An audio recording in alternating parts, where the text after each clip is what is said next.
Ang lihim ni Pao at Edwin, isang pag-amin na nagpaluha kay Kalingap Rab. Mga Kalingap, minsan talaga, may mga lihim na kapag nalaman mo, hindi mo alam kung matutuwa ka o maiyak. Ops, pero bago ang lahat, huwag kalimutang suportahan ang ama ng Kalingap, Kuya Val Santos Matubang, Ate Edna, Kalingap Rab at Jack Matubang, dahil sa kanila may Kalingap. Ganito mismo ang nangyari kay Kalingap Rab, nang bigla siyang puntahan ni Pao, kapatid niya, kasama si Edwin, ang benepisyaryo na Australianong iniwan ng kanyang ama. Makikita sa vlog na parang nagmamadali ang dalawa. Tahimik lang si Edwin, halatang kinakabahan, habang si Pao naman ay tila may gustong sabihin na matagal nang itinatago. Napakunot ang noo ni Kalingap Rab. Ang akala niya, mag-aaminan na ang dalawa, baka nga daw mag-jowa na sila. Pero hindi pala yun ang dahilan ng kanilang paglapit. Hanggang sa dahan-dahan nang nagsalita si Edwin. Sabi niya, gusto niyang magpaumanhin dahil may kailangan siyang aminin. Matagal na daw siyang nahihirapan sa bayarin sa eskwela, pero nahihiya siyang magsabi kay Kalingap Rab. Iniisip daw niya na baka maging pabigat na sila ng kapatid niyang si Edward. Kaya't pinili niyang manahimik, hanggang sa si Pao na mismo ang tumulong sa kanya ng palihim. Laking gulat ni Kalingap Rab nang marinig iyon. Hindi niya inakala na mismong kapatid niya pala ang nagbibigay ng tulong kay Edwin, tahimik, walang pasabi, at walang hinihinging kapalit. Hindi niya rin ito nalaman kay Pao, kundi sa mismong bibig ni Edwin. Napaluha si Kalingap Rab sa kabutihan ng puso ng kanyang kapatid. Kung ating pagmamasdan, napakabata pa ni Pao, pero napaka-mature na ng kanyang pag-iisip. Nakatuon siya sa pagtulong, hindi dahil gusto niyang mapuri, kundi dahil gusto niyang makatulong mula sa puso. Walang pinagkaiba sa kanilang mga magulang, sina Kuya Val Santos Matubang at Ate Edna, na kilala sa kabutihan at sa malasakit sa kapwa.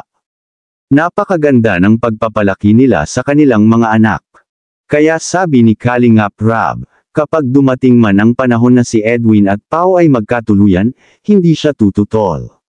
Dahil sa likod ng kanilang pagkakaibigan, nakikita niya ang katapatan, kabutihan, at respeto sa isa't isa.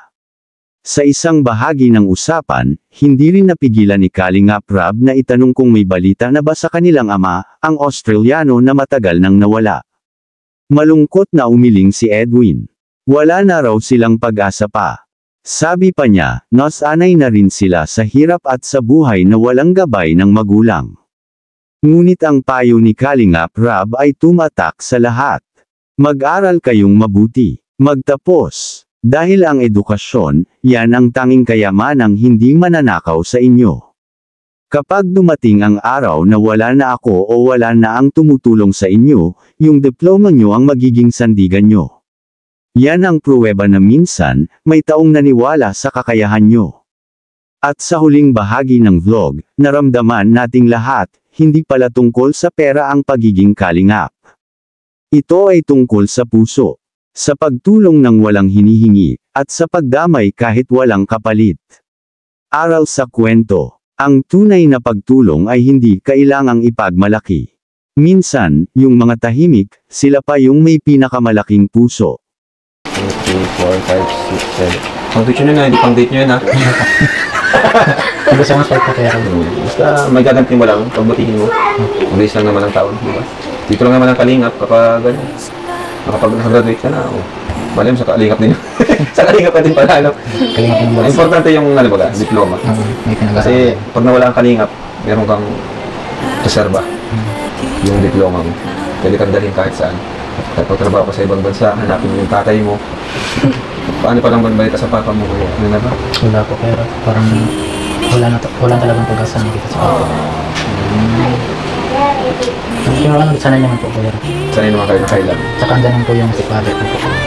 Mabait pati nun. Mabait po. Yan, kaya patuloy lang, pagbutihin mo lang yung pag-aaral mo. At kung sakaling maranasan mong mawala ng magulang o mapabayaan, huwag mong hayaang masira ang loob mo. Tandaan mo, hindi lahat ng pamilya ay kadugo. Minsan, sila ay mga taong dumarating sa buhay mo para punan ang kakulangan ng nakaraan.